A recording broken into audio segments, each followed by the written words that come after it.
ጤና ይስጥልን የኢንሳይትስ ሚዲያ ቤተሰቦች እንደምን አላችሁ? የዕለቱን አጫጭር መረጃዎች ይዘናል። አብራችሁን ቆዩ። የተለያዩ አገራት ኤምባሲዎችና የአውሮፓ ህብረት ልዑክ በኢትዮጵያ የጋራ መግለጫ አውጥተዋል። በዚህም መግለጫቸው በሰሜን ኢትዮጵያ እየተከሰቱ ያሉ ለውጦችን፣ ሁኔታዎችንና እየተባባሰ ያለውን ውጥረት በትኩረት እየተከታተሉ እንደሚገኙ ገልጸዋል።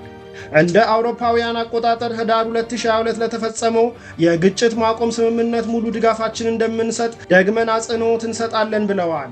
ይህ ስምምነት የመሳሪያ ድምፅ ጸጥ እንዳደረገም አመልክተዋል።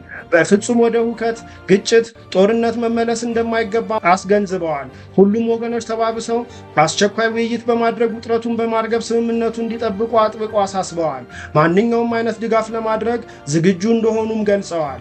ይህ በእንዲህ እንዳለ ትላንት የትግራይ ጊዜያዊ አስተዳደር ፕሬዝዳንት አቶ ጌታቸው ረዳ ከመቀለ ወደ አዲስ አበባ ከመጡ በኋላ ከአሜሪካ፣ ጀርመን፣ ፈረንሳይ፣ ጣሊያን፣ ዩናይትድ ኪንግደም እንዲሁም በአውሮፓ ህብረት አምባሳደሮች ጋር በትግራይ ስላለው ሁኔታ አስተዳደራቸው እየገጠመው ስላለው ፈተና ሰፋ ያለ ውይይት አድርገው ነበር።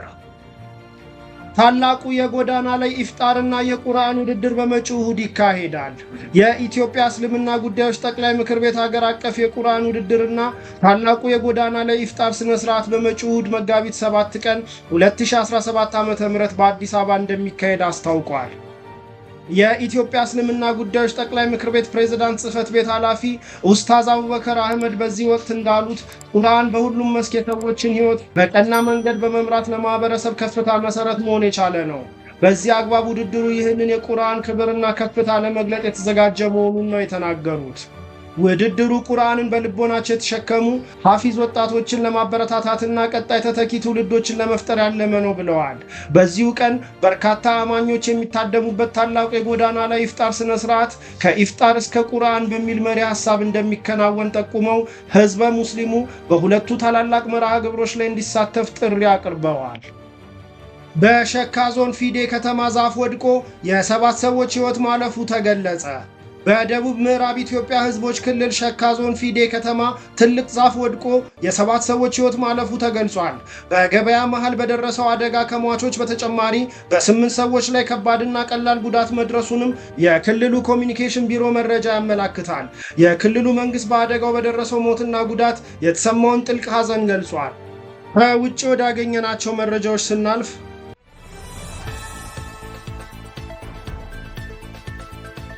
ሩሲያ 3 ዓመታት ያስቆጠረውን የዩክሬን ጦርነት ለማስቆም ያስቀመጠቻቸው ቅድመ ሁኔታዎችን ለአሜሪካ ማቅረቧ ተነገረ።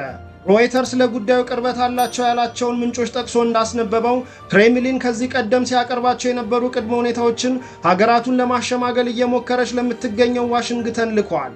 ሩሲያ የጦርነቱ ዋነኛ ምክንያት አድርጋ የምታነሳው የሰሜን አትላንቲክ የጦር ቃል ኪዳን ድርጅት ወይም ኔቶ ወደ ምስራቅ አውሮፓ መስፋፋትና የዩክሬን የድርጅቱ አባልነት ጉዳይ መቆምን ከዋሽንግተን መተማመኛ ፈልጋለች።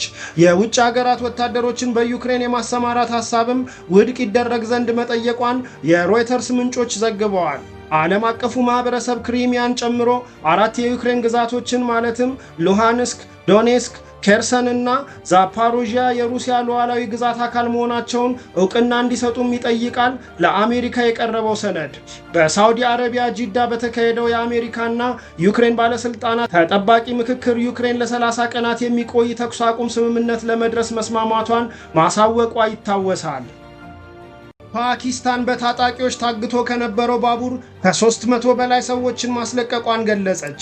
440 የሚጠጉ ሰዎችን ያሳፈረውን ባቡር ያገቱት የባሎቺ ነፃ አውጪ ቡድን ታጣቂዎች ናቸው።